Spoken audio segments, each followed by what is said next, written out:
it's just not the same world anymore. It's completely different. Yeah, I'm with you. I am with you. Is it good? Is it bad? That's a different conversation for a different time, because we're going to turn our attention to a new conversation, which is the 4-color ramp mirror, everybody.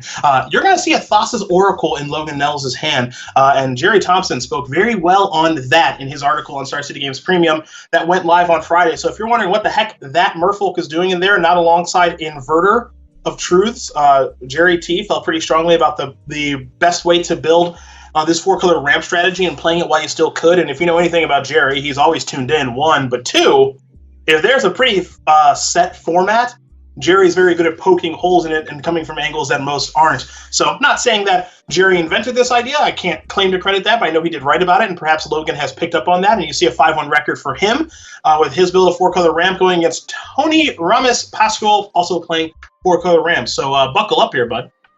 I think something that Jerry does exceptionally well, once he identifies that there's a best deck, like by a margin that you can't deny, he very quickly sets about how do I win the mirror. And I think that his decks have consistently overperformed, particularly early on in standard metagame cycles, because of how quickly he identifies the terms of engagement and the cards that matter if you assume that the mirror match is going to be ubiquitous. Here is Thassa's Oracle. We're going to take a look at the top couple of cards. Confounding Conundrum and a Fabled Passage are the cards that Logan Nettles is taking a look at. That's Jabberwocky on Magic Online, cousin of Reed Duke, and good at Magic. Let me tell you, I had the pleasure of actually playing alongside Logan and Ben White's at a Team Grand Prix in Detroit. I think that was last year. Maybe it was 2 years ago, but pretty sure last year. And they're both very good at Magic the Gathering. Ian Duke, no slouch either. That's true. So good company does Logan Nettles keep, and it's always fun to watch him play. And you know what? He's also just whatever it is, whatever's in the water in the Duke family. Really, really nice guy too. So here's a Cultivate from Pascual that is going to resolve, it looks like. So the powerful 3-mana land ramping spell looks like it's going to be clear for takeoff, and we are going to have a Omnath here momentarily from Nettles, I have to imagine, on turn number 4. But we'll see how this game kind of shapes up and what matters over the course of this game. Yeah, game 1, you're probably assuming very little in the way of counter spells and meaningful interaction. Sort of just go about your business. Post-board, when you're looking at mystical disputes and maybe other counters, can be a little bit different. But here, I think the early heuristics is just tap out to accumulate as much mana as possible and get ahead of schedule with your haymakers. There is Omnath. It does cantrip, so a card has been drawn. It's a copy of Lotus Cobra. Here comes the Thassa's Oracle. Going to knock Pascual down to 18. Confounding Conundrum, the draw. So both players have access to that card in their main deck, it appears.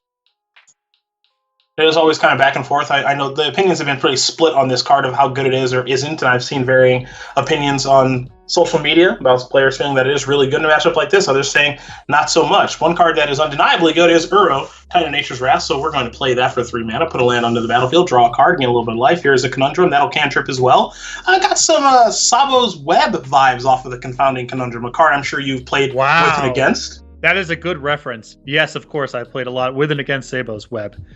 A really fun rare to open.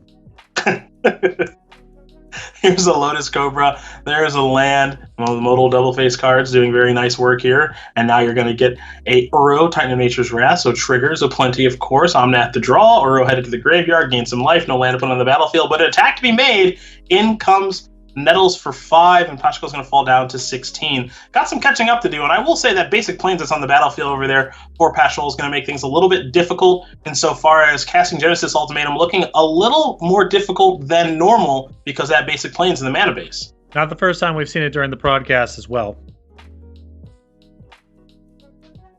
It's not free, that basic planes. You do want to have in your deck to be able to find with Evolving Wilds or Fabled Passage and Cultivate, but it is not free, especially in your Ultimatum deck. So we have seen decks, though, over Magic's history that they really do stretch their mana to be able to do all that they want to do while still playing a heavy color requirement spell like Genesis Ultimatum. I'm, of course, thinking about the 5-color decks that Patrick Chapin did build back in the early parts of the last decade.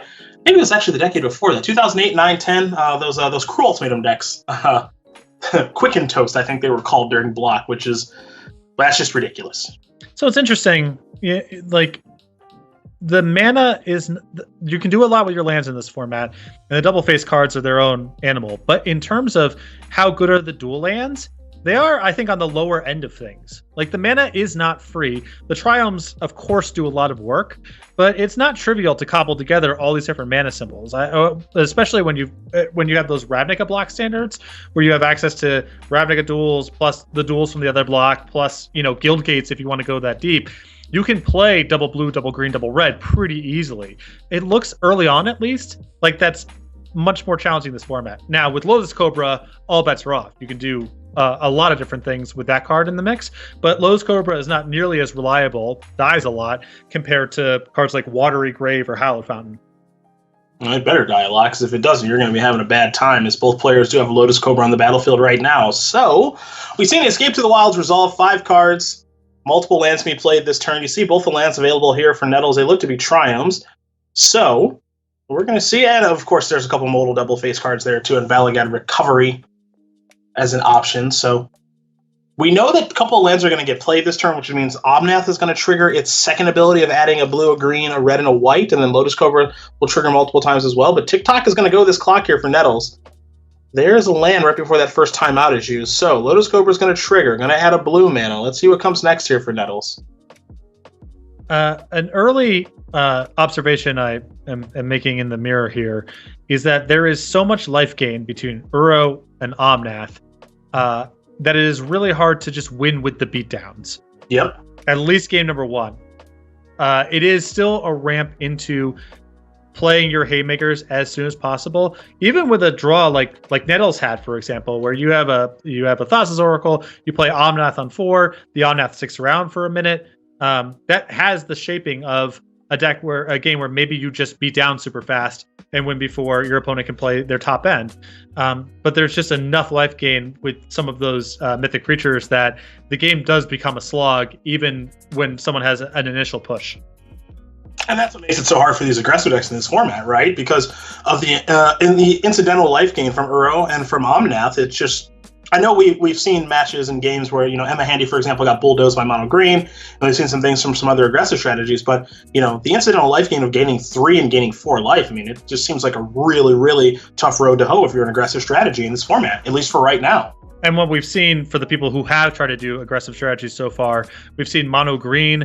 Well, we saw Eric Froelich playing Selesnya tokens. Those are decks that are like, okay, I'm going to attack you for 30. It's not this nickel and dime game where you're getting some shots in and then, you burn someone out before they can untap with their best card. It is trying to create something so overwhelming that even if your opponent gains 4, 6, 8 life along the way, if they can't answer your big threat, you can still win the game. I am inclined to agree with you. So, we're still on Nettles' turn, and it looks like we might be seeing a Valagad Recovery. And also what you're seeing as this game continues to unfold here, folks, and time is going very quickly here for Nettles, so he is going to have to hurry up a little bit, is that Confounding Conundrum is having an effect on the game, though I do question how much of one, simply because Nettles has been able to still kind of do his thing this turn in a meaningful way as Omnath does come across. But I am curious to see what Tony is able to put together, because there is a Genesis Ultimatum in hand, and that is a pretty darn good place to start. Oh boy. Some big O's. Couple big O's. That's Terror of the Peaks ×2, a Lotus Cobra, and a Omnath off of that Genesis Ultimatum. So there's going to be some triggers that are placed on the stack here. And let's not forget as well that Pascual has not played any lands yet this turn.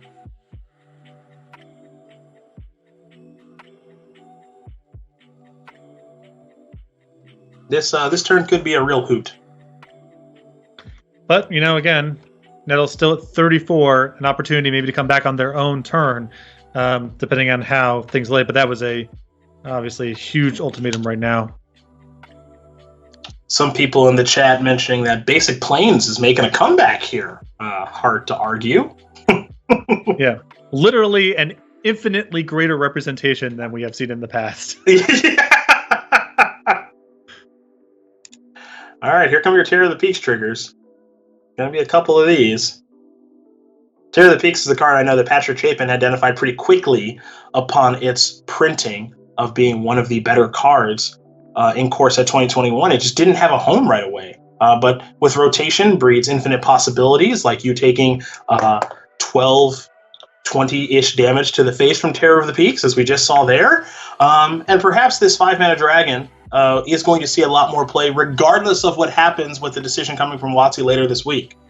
Well, it's interesting, right? Like, you want to be playing with a 5-mana creature and enough acceleration to get you to your 5-mana creature, and then enough creatures to be able to take advantage of the text box. That the card is very powerful, but that is asking a lot. This 4-color ramp deck is the perfect storm of architecture to surround a card like this. You have the massive ultimatum spikes, you have enough cheap creatures and recursive threats like Lotus Cobra and Uro to get it in the battlefield ahead of schedule, and then also have additional creatures to play to trigger it. So the card's not weak, it's just demanding a lot in deck construction, but this 4-color ramp deck checks off all the boxes. Indeed it does. So here is Cultivate now. And there's 4 damage from Omnath. Lotus Cobra is going to trigger as well. We got plenty of mana to work with here if you are Pascual. So perhaps we'll be able to also return Uro from the graveyard. We'll have to see. But it is a good thing, if you're Logan Nettles, and Patrick, you did mention this, that all of this life gain that did take place earlier did happen, because otherwise Terror of the Peaks would have ended this game on the spot. Yeah, but still, Nettles is not in a very good spot here, but it would have just been straight lethal. That's correct. Yeah. Now here's another Omnath. All right. And no, I think actually, is dead, right? Well, yeah. This is another 8. Yeah. Yeah. That was okay. Well, Terror of the Peaks, everybody. Or should I credit that one to Genesis Ultimatum? Or Omnath? Or. Let's talk about our YouTube page for a moment. Take a deep breath after that game, because that was a hoot. You can subscribe today at youtube.com/StarCityGames, where you can keep up with Commander Versus, the Command Share and Commander Community by Sheldon Menery and friends, versus Live with Corey Baumeister and Ross Merriam, and a whole bunch more. Might even have another show coming down the pipeline here, starting in a couple of weeks. Wink, wink, nudge, nudge there, partner.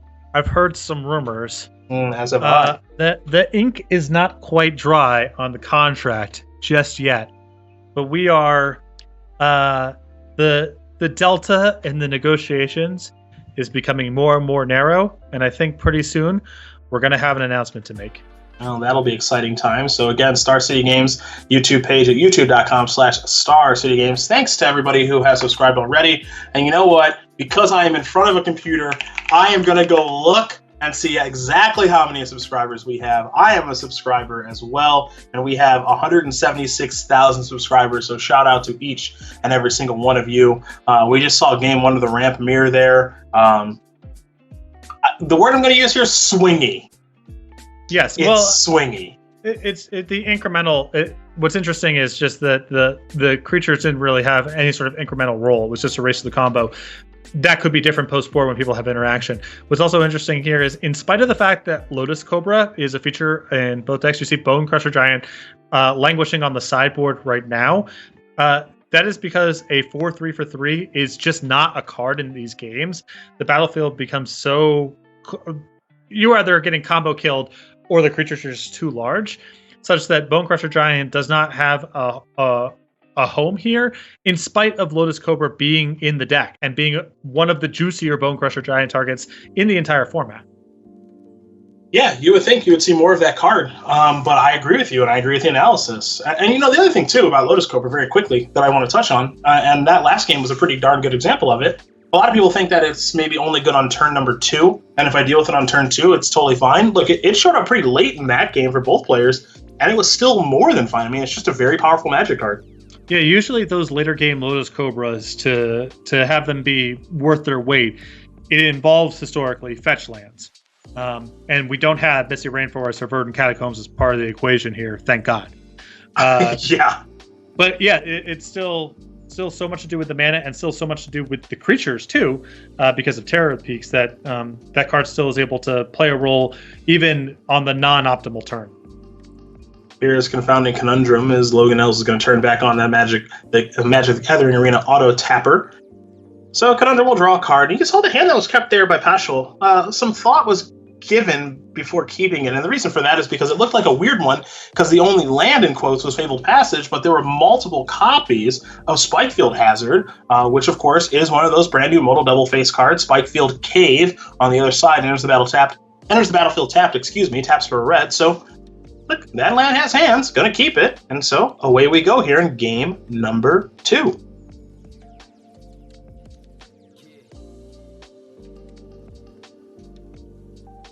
You see right now, both players not being terribly proactive. Nettles' hand is somewhat reactive with a negate, a mystical dispute, a Spikefield Hazard. Escape to the Wilds is something to play towards, and just a couple of lands. Conundrum on the battlefield to slow down any ramping that could take place there for Pascual. Other side of things, though, for Tony, it's a couple copies of Mystical Dispute. Genesis Ultimatum, we saw how good that was last game. Multiple copies of Omnath. And a Spikefield Hazard of their own, and now here's a basic Forest. Doesn't look like a bad draw step to me. Yeah, with the threat of counter spells, you're just going to see these games, and you have to, if you're going to be bringing in interaction, it's probably going to be at the expense of speed. You're seeing the game being played on a much slower timeline here than we saw previous. And absolutely.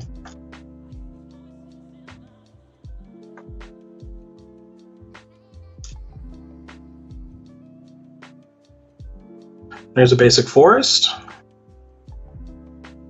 Well, let's kick it back over. Well, another Forest with the draw there for Pascual, so there's a land.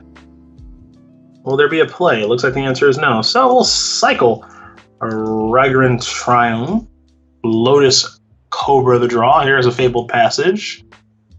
But still, nothing all that proactive for Nettles to do. You know, the sideboard games I find to be somewhat interesting. As degenerate as this stuff can be, the games are interesting insofar as picking your spots against the reactive permission that opponents can have. You know, how do you play around something like a Mystical Dispute in a matchup like this, where your key cards are generally blue or they're expensive and can just be countered if Mystical Dispute is just hard cast. So picking your spots here is, I think, a pretty difficult thing to figure out how to do, especially this early on in the format. It's interesting because post-board it becomes a two-player game. Game 1, these decks are just racing to the finish line as fast as possible. Now there's this interesting cat and mouse game, and it's amplified in these kind of games because it's not just, okay, tap out for a test spell. If it gets countered, that sucks, but life goes on. Your opponent can untap and kill you or generate an advantage that's really overwhelming.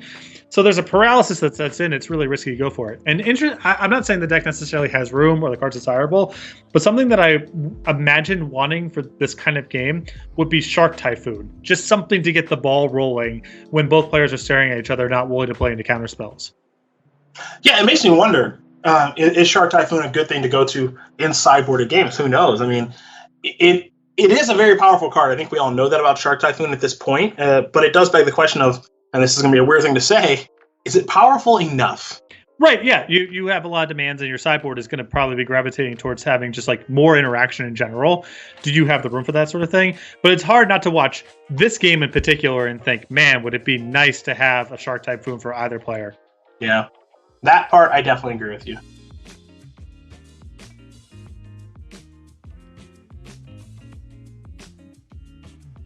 It also gets to this point now too, especially when you're playing on Arena, when the clock becomes a real factor. You throw in the fact that the decision trees are already pretty difficult. You make a mistake, you can get blown out right away. But also, look, I know that this set has come out about a week ago now, maybe a little more than that. But I don't think everybody knows exactly what they're supposed to do 100% of the time. So you like to have some time, to think about your decisions a little bit. But Arena's going to say, hey, you got to make a move. Yeah, like, are you confident you know all the legal cards? You know? Mm-hmm.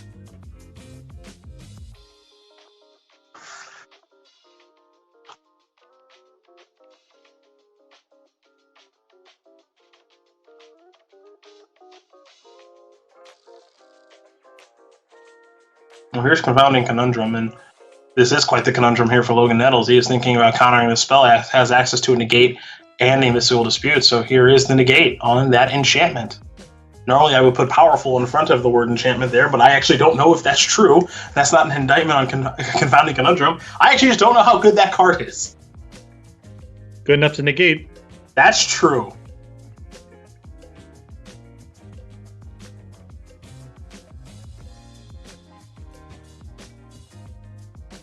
All right, Plains the draw. Basic Plains back in style. Can't fetch for that one.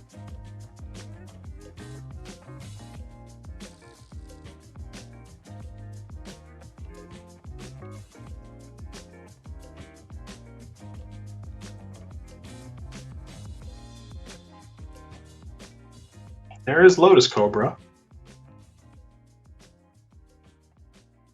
All right, here we go.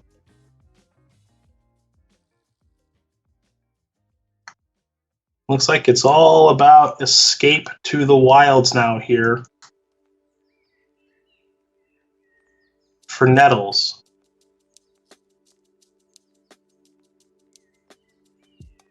Or at least going to try for it to be. Okay, so here's escape. Take a look at the...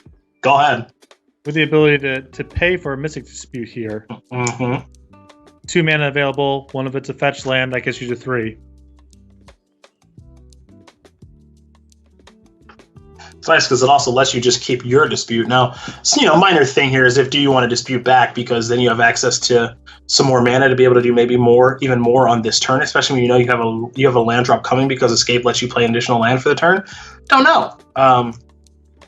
We're going to find out, though, because, as you said, you do have the 3 mana to just pay for it. All right, well, there's your autopay. Question answered. But now the shields are down. Yeah.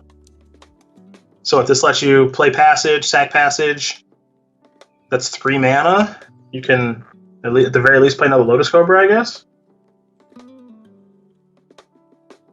Couple different ways you can go about doing it. You could also just play the basic planes, trigger the Cobra. That gives you a green, white, play your Cobra, pass the turn back. Don't hate that either. Leaves your Fabled Passage in the holster, I guess. But that question's answered. So we're going to see a passage come down. Figure out what land to search up. Basic island. Trigger the Cobra again. This is also pretty nice too, because what this allows Nettles to do is keep up that single blue mana for that Mystical Dispute that's in hand. Yeah, great looking turn. Pull the head on resources. Put some stuff onto the battlefield. Still has some protection, no guarantee it stops whatever Tony's got coming, but it's better than nothing. Yeah. Well, there's the land. This is one of those games where Tony just feels pretty far behind now at this point. You're staring down a lot of options here for Nettles, which is always a scary thing for a player of his caliber to have access to. And this is the easy part. Let's get in for that 4 points of damage first, and let's figure out what we want to do after that.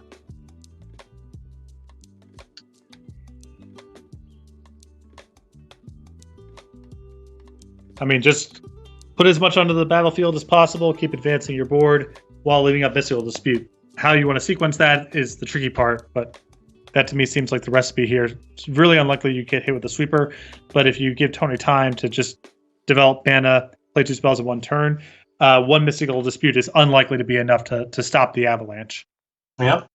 And one of the things, too, that is that if you do just drop a bunch of stuff on the battlefield, like you mentioned, you don't have to worry about a sweeper, really. No real concerns in that regard. Just put it all out there.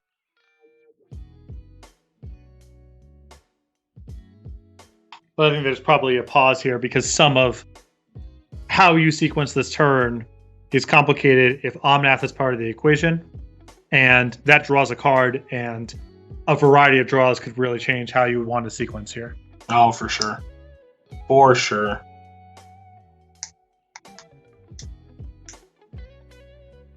Nettles with a lot to think about. Looks like by my eyes, one timeout to work with, so I'm sure something's going to prompt him to move here in just a moment, but here we go. And there's our red rope of doom.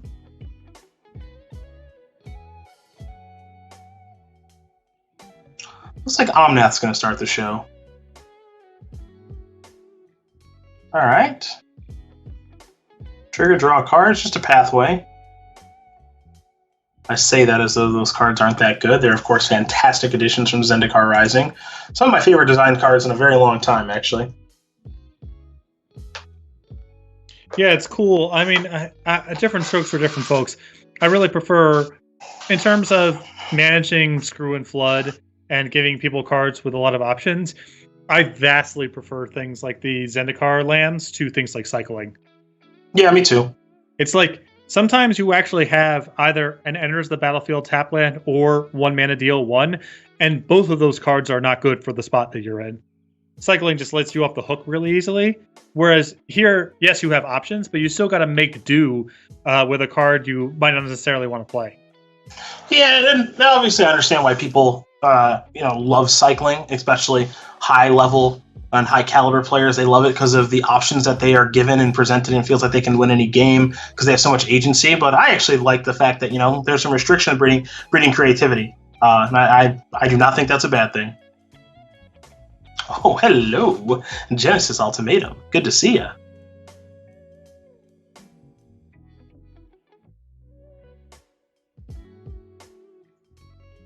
Lotus Cobra triggers, plural. There are 3 of them.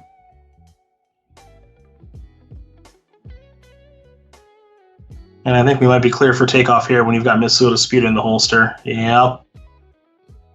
You get the opportunity to fight back here, and this turn could be nuts, folks. Top 5 cards. Oh, well. Pretty modest. Yeah, I'd say so. Yeah. And I mean, no protection against a creature in this hand, which is really notable when you have Terror of the Peaks facing down at you. Yeah. That could have gone way worse. Oh, wait, we have another Genesis. Oh, I didn't realize we had another one of those to cast. Yeah. That must be nice. It's not a bad consolation prize. Yeah, like just okay. Doing that again. Yeah, this is a bit silly. That's not bad. I mean, you didn't win the game on the spot, but as far as next best go, this is not shabby. Like, I thought the first Genesis Ultimatum was bad. Like, just it didn't reveal that many permanents. I was like, okay. And like we cast another one, and now we get all these triggers from all these lands, and now like we got another Omnath out here, and I was just kind of like, okay, I just could kind of do this, which is whatever I want. So clearly I was misinformed. Goodness. This is cool. The thing that an issue with Uro sometimes is it's not that mana efficient. When it's +1 mana when you play it, then it becomes really efficient. You are right. You're right. See, because now you're actually netting. Am I going to get an article about that on Wednesday? You send me any of these columns you want. You know how to get a hold of me. He'll bump it out. All right, so now Uro is, it was cast for 3. Now it's being escaped from the graveyard. There's going to be another land put on the battlefield. So I think we might be trying to go for the Thassa's Oracle win here, which is you get through your deck in such an efficient manner. I think there are only 13 cards left. I think I may have seen that correctly. Thassa's Oracle can do what it did in Pioneer. Alongside I think part of the reason that you're seeing it as a tool for the mirror match is you can do all this stuff. Obviously, Logan is having just a spectacular turn, but the risk is still there that you can just get killed on the way back, depending on what your opponent is able to spike. Whereas Thassa's Oracle solves all that. It's just all over on the spot when you start, running downhill. All right, Auto Tapper, no more of you. Jabberwocky's really starting to dig his heels in now, so looks like we're going to cycle the Triumph. And it's funny, you might think to yourself, could he really actually die from 35? And it's like, well, with the right Genesis Ultimatum, absolutely. Very easily. Yeah. I mean, I think he was at 30-something last game when he got killed. Yep, 34 or 35, something like that. It can definitely happen. Here's some beatdowns. You're at 6. Oh, and just conveniently pass the turn back. You're going to try to resolve something. I'm definitely not going to let you. There we go. You ready for a third game? I think so. Wow. Let's, I like it. Oh, I love it. Don't trigger the Uro. So smart. Can't afford to waste those couple of seconds on the clock. So now we're getting ready here for game number 3 between Logan and Tony. 4-color ramp. We're doing some busted things here, but it does actually look pretty fun. So these players are getting ready for that third game, and I'm going to read an ad to you as soon as it's up on the screen. I don't know which one they're going to put up. It's going to be a mystery, but I'm excited. Like, how about a chair, Patrick? How about a Karnox chair? Save 10% at checkout at karnox.com/SCG. Get one of these beautiful chairs that I'm sitting in. You can get one too, and you can save 10% at checkout when you use that Affiliate code link carnox.com/SCG. Boom. I need to get one of those sick gamer chairs. I would be surprised if you enjoyed these. I've enjoyed them. I've enjoyed them in the past when we've done the bigger events and we've carted them out. Okay. You seem like someone who would sit because you're so old school in your ways. Just say old. No. I would never insult you like that. You seem like someone who would really enjoy a good folding chair. I'm essentially in a folding chair right now. It's an upgrade. It's an upgrade from when I did the show before, when I was sitting on a piano bench. It is more comfortable than that. But that's tough. No lumbar support there. No, and my back is pretty bad to begin with. But yeah, that's not good. What are you gonna do? Take care of yourself? No. Yeah, probably not. No. Probably not. No, I wouldn't do that. Not about it. I will say, obviously, like, you're when you're young and your parents talk about getting older and enjoy your young years and everything like that. And there's numerous comedians that have the jokes about your body just hurts and breaks down. I'm going to say getting up just from a chair or a couch, it just is not as easy as it should be. I cracked a joke about my dad's weight once when I was 13 or 14. And my mom goes, "Oh, you think that's funny? You think your dad was always this big?" And showed me a photo of him at age like 22 or 23, just like ripcord, thin and fit. And that was the moment for me of being like, oh, it comes for us all. Yeah. Yeah. Yeah, it's unbelievable. Like, I work out a lot, and I train a lot, and I do like a lot of heavy weightlifting, but like most days when I get up off of the couch or away from my desk, I'm like, this is just a struggle. Started jogging a little bit. Oh, that sounds horrible. You can find me in the neighborhood. Good, man. Without the stash, that's even better for the folks in the neighborhood. Yeah, stash had to go. Family picture day. It was time. Yeah, as we've said off camera, I'd argue it's even more of a reason to keep it, but again, to each their own. Here we go with a land. Confounding Conundrum is on the other side of the battlefield here against Logan Nettles. He had it in the last game, and again, we're seeing a game with Shark Typhoon showing up this time. A card you mentioned earlier. Only a 1/1 right now, but we're seeing a game in which players have what I would consider to be pretty reactive hands. So Shark Typhoon is nice at kind of doing both, which is getting a little more proactive while drawing a card. And the opportunity cost is so low. It's not like you have to spike the whole game with your Shark Typhoon. You have so many turns where you're not doing anything with your mana. If you want to cycle and make a 1/1 or a 2/2, it's not like that's harming you in those spots. And it does allow you to spike while leaving up counterspell mana in others. There's Thassa's Oracle.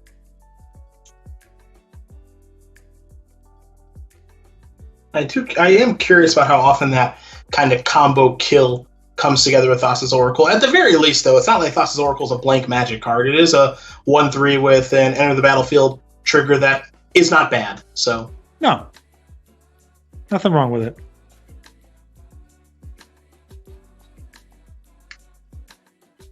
Here's Escape to the Wilds.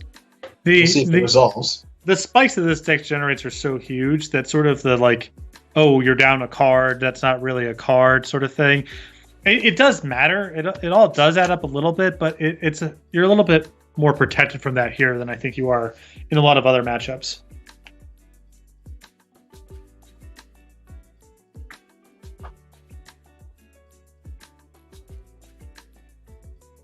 Decisions.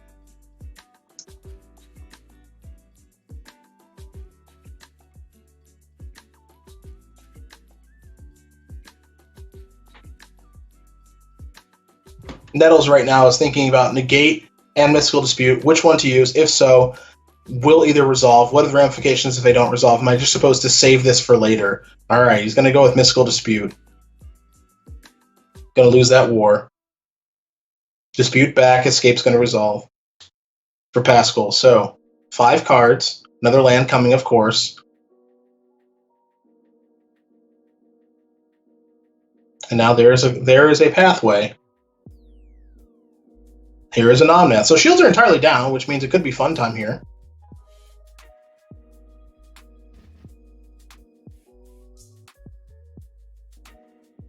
Get in there, Oracle. That's a big hit. Love that sound. Pathway? Yeah. Trigger, gain a little bit of life, pass that turn back. So, there's a pathway there for the draw step for Tony. Tony's got all the options, though. A bunch of lands, Genesis Ultimatum, Omnaths, plural, one in exile, one in the grip, Terror of the Peaks. So don't forget about that negate. That's an important one because we know how important Genesis Ultimatum is in this matchup. We've seen it on both sides, how incredibly busted that 7-mana spell is. So, let's kick it off with Omnath, shall we? We shall. That will resolve. That's a Fabled Passage. That'll trigger Omnath for the life gain. Sacrifice that, you're going to get your mana back from the Locus of Creation. A lot of rebates. Noticing that. Spend some mana on something, get all the mana back. It's powerful. Sometimes you actually net mana some of these exchanges. Even more powerful. And negate to fend off catastrophe. Are we clear for takeoff? 1, 2, 3. Oh no. We need a land that enters the battlefield untapped. We are not clear for takeoff. Is there a way for Nettles to do that? I think the answer is no. The window was open. So now do we just hardcast the recovery? Yeah. What do we get back, though? Maybe a counterspell? Okay. Yeah, it's tough. If you play the land tap there, you're just you're giving away the whole game. Mm-hmm. I think you've got to play it a little straight up from here. Just get back a counterspell, protect yourself for a moment, and hope just to peel into land number 7 to cast your ultimatum.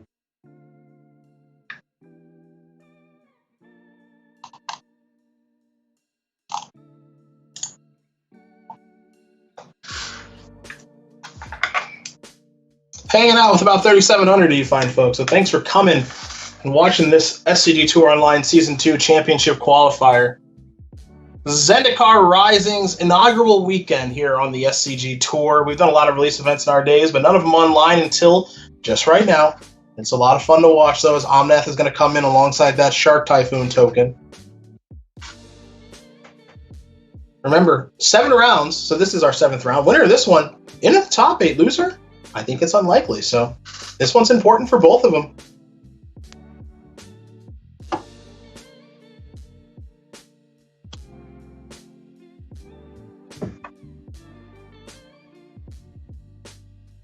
It's interesting post-board where you're looking at negates and mystical disputes being very common, that red and green creatures start becoming actually the stuff that you want to try to top out with. Yeah. It really does, right? You start to try to figure out how to poke holes around the disruption that people have. You know, like you want to do it with creatures and the color of creatures, because you want to do it with creatures because of negate, color of creatures because of dispute. I think that's a sharp thing to notice, if you can, if they're available. Okay, well. That is nice. Here's Terror of the Peaks, kill your Omnath. All right, well. Did we draw? Oh, boy, he missed again. Okay, well, it's time to escape. It's hard to call that. It is a miss. It's not totally fair to call that a miss here. Yeah. Given how far behind Nettles is, and that Tony's going to get to untap with a negate on the back end, not what you were hoping for. Yeah, Tony taking a bit of a risk there, and hoping that it broke a certain way, and it did. And that's good news for them, because with Terror of the Peaks, Omnath on the battlefield, and the ability to untap and really go nuts probably the next turn, life's got to be feeling pretty darn good. So, Thassa's Oracle, you're just going to be hanging back on defense, negate in the grip, and Terror of the Peaks, which was great in game number 1, might be great here again in game number 3, folks. Beatdowns! Good block. Yeah, I like doing this first order of business to attack here, because it's so likely that Nettles chump blocks that now your Omnath can go directly at Nettles rather than having to clear out a blocker. Yeah. So Nettles last turn did have the opportunity to play Lotus Cobra, but leaving up negate for, I think, what are pretty obvious reasons, which is if your opponent has Genesis Ultimatum, you lose, so you got to try to play around it as best you can. Yeah, I mean, you're already You're already behind here, though, a little bit. Not sure how much we can play around anything going forward, but it's a big question. Terror of the Peak's going to trigger. Lotus Cobra coming down. So 2 damage going upstairs. Nettles going to fall down to 8. 8-31 in favor of Pascual. There's the Spike Field Hazard. That's going to take care of, or at least attempt to take care of Lotus Cobra. That will work. Omnath to draw. Omnath already in exile from the little escape to the woods that we took the last turn.